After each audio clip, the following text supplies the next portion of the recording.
Hey there, True Crime Besties, Jen here, and welcome to our brand new series, Beyond the Crime Scene, where we dissect the minds behind the crimes. Today we're diving into the dark and twisted mind behind one of history's most notorious serial killers, Ted Bundy. Join me as we explore the depths of his psyche and unravel the disturbing details of his crimes.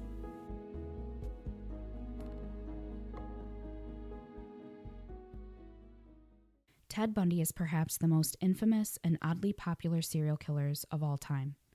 Millions of people are still fascinated by Bundy 30 years after his death by execution. This is due in no small part to the Conversations with a Killer, the Bundy Tapes documentary, and the fictionalized, extremely wicked, shockingly evil and vile feature film about Bundy, both on Netflix. Bundy was a cunning and charming psychopath who kidnapped, raped, and murdered more than 30 women in 7 states between 1974 and 1978. He would typically approach his victims in public places, feigning injury or disability, or impersonating an authority figure, before overpowering and assaulting them in secluded locations. A cool and unemotional demeanor combined with keen intellect and charming personality makes a psychopathic killer like Bundy a very effective predator. He lacked interpersonal empathy and was unable to feel pity or remorse. He did not value human life or care about the consequences of his crimes. He was callous, indifferent, and extremely brutal in his interactions with his victims. In terms of classification, Bundy was a so-called power control serial killer. The primary motivation of such a killer is to dominate his victims. Bundy enjoyed torturing his prey and found it sexually arousing, but it was the act of murder that was his most satisfying and final expression of power and control over his victims. Bundy was patient, and he normally killed his victims slowly to prolong his own sadistic pleasure.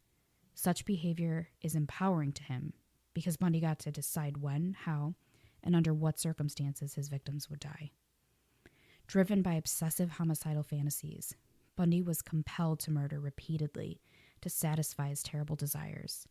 However, the brutal and messy reality of murder never completely fulfilled the promise of Bundy's fantasy. In fact, the aftermath of murder usually resulted in an emotional letdown for him. Yet the fantasy did not go away because it was too deeply ingrained in his mind and psyche. Bundy kept souvenirs or trophies from his crimes, which served to sustain and refuel his violent and sexual fantasies. When Ted Bundy was asked why he took Polaroid photos of his victims, he said, "When you work hard to do something right, you don't want to forget it." The former FBI profiler John Douglas has said that keeping mementos from a victim, such as a lock of hair, jewelry, ID card, or a newspaper clipping of the crime, helped to prolong and even nourish Bundy's secret fantasy. In between his murders, and while targeting future victims, Bundy would often take out his trophies to help him relive his past murders. Trophies helped the prolific killer to recall each one of his many victims. Examining the crimes of Ted Bundy can also shed light on the psychological factors that may contribute to serial killing. Research suggests that many serial killers have a history of childhood abuse, trauma, and/or mental illness. While this does not excuse their actions, it can help us understand the complex interplay of factors that contribute to such violent behavior. One factor that may have contributed to Bundy's crimes is his troubled upbringing. Born out of wedlock, Bundy never knew his father, and his emotionally distant mother struggled with mental health issues. These early experiences likely contributed to his feelings of isolation and detachment. Bundy was born at a home for unwed mothers in Burlington, Vermont on November 24, 1946. He remained there for 2 months after his birth. His mother, Louise Cowell, considered placing her baby up for adoption, but her father, Sam, apparently wanted the baby to join the family in Philadelphia. There, Bundy, then known as Theodore Cowell, began life thinking Louise was his sister, not his mother. However, in The Stranger Beside Me, Anne Rule notes that Bundy had told her he'd seen through the lie. "Maybe I just figured out that there couldn't be 20 years difference in age between a brother and a sister, and Louise always took care of me. I just grew up knowing that she was really my mother," Bundy said. At first glance, the Cowells were a normal family, but Bundy's grandmother suffered from depression and agoraphobia, and his grandfather has been described as the owner of a raging temper. His violent acts touched animals, employees, and family members. Some Bundy experts have theorized he was the result of Louise being raped by her father, though she said she'd been seduced and abandoned by a war veteran. Bundy might have experienced physical or psychological abuse at the hands of his grandfather, despite his later insistence that the two had a good relationship. At an early age, Bundy's behavior could be disturbing. On at least one occasion, his aunt woke up to find her toddler nephew placing knives near her while she was sleeping. She later told Vanity Fair, "I remember thinking at the time that I was the only one who thought it was strange. Nobody did anything."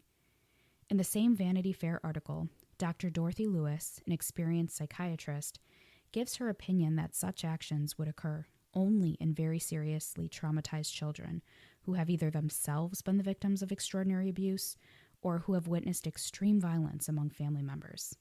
When Bundy was 3 years old, he and Louise left Philadelphia for Tacoma, Washington. So as not to draw attention to her son's illegitimacy, Louise gave Bundy the last name of Nelson before the move.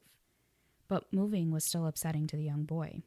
He missed Philadelphia and initially didn't care for the Seattle area. He became more upset when his mother met and got involved with Johnny Bundy, an Army hospital cook.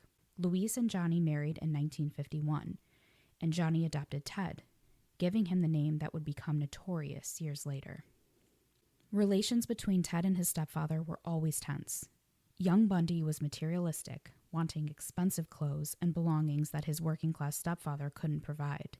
Ted fantasized about being adopted by the popular Western stars Roy Rogers and Dale Evans because they could give him the things he wanted.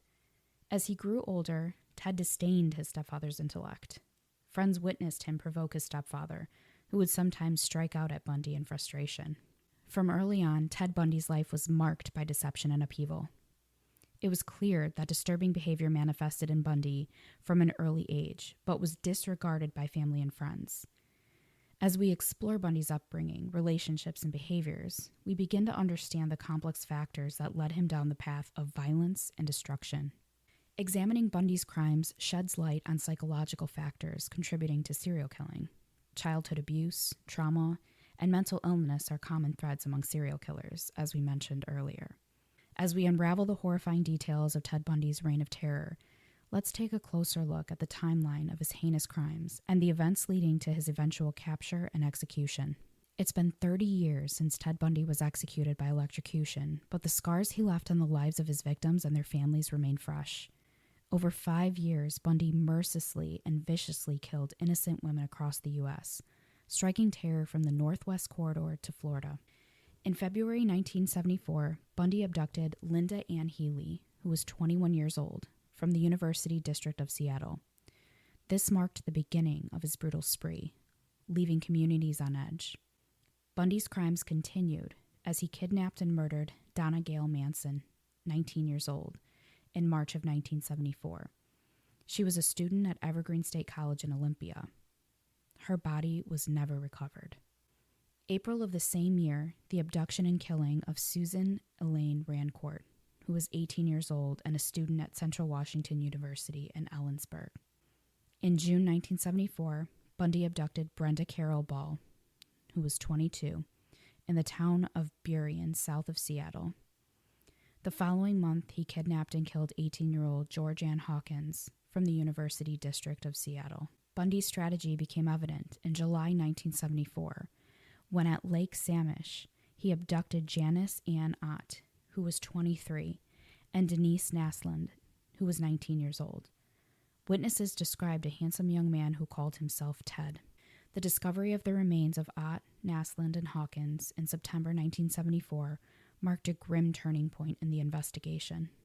Bundy's crimes extended to Utah in October 1974, where he abducted, raped, and strangled Melissa Smith, who was 17 years old, from Midvale. Just weeks later, he kidnapped, raped, and murdered Laura Ann Aim, 17, from Lehigh. In November 1974, Bundy attempted to abduct Carol DeRanche, who was 18 years old, as he posed as a police officer. The same day, he claimed to have left 17-year-old Deborah Jean Kent's body in a grave, though it was never found. Bundy's most notorious crimes unfolded in Florida in January 1978 at the Chi Omega sorority house near Florida State University. He killed Margaret Bowman and Lisa Levy. Karen Ann Chandler and Kathy Kleiner suffered severe injuries, but survived. Shortly after the Chi Omega attacks, Bundy kidnapped and murdered 12-year-old Kimberly Leach. She was his last murder. Bundy's criminal spree came to an end on February 15, 1978, when he was arrested in Pensacola, Florida, after a struggle with law enforcement. The following month saw Bundy's trials, convictions, and death sentence for the Chi Omega murders and Kimberly Leach's killing. After numerous legal twists, confessions, and stays of execution, Ted Bundy was finally executed on January 24, 1989, in the electric chair. As we conclude this harrowing episode of Beyond the Crime Scene, we reflect on the dark and twisted journey through Ted Bundy's chilling timeline. Over 30 years have passed since the nation was finally relieved of the terror he wrought upon innocent lives. Bundy's legacy is one of unspeakable horror, with over 30 lives, and possibly many more, violently stolen from their loved ones. The wounds inflicted by this infamous serial killer are deep, and the scars persist to this day. Each one of his victims was a unique soul with dreams, aspirations, and loved ones who mourned their untimely departures. The haunting details of Bundy's crimes serve as a stark reminder of the darkness that can lurk behind a seemingly ordinary facade. But as we close this chapter on Bundy's reign of terror, let us also remember the resilience of the survivors, the strength of the families who endured unimaginable loss, and the dedication of law enforcement that brought this serial killer to justice. Thank you for joining me on this episode of Beyond the Crime Scene. Until next time, stay vigilant, stay safe, and never forget the victims who stood beyond the crime scene.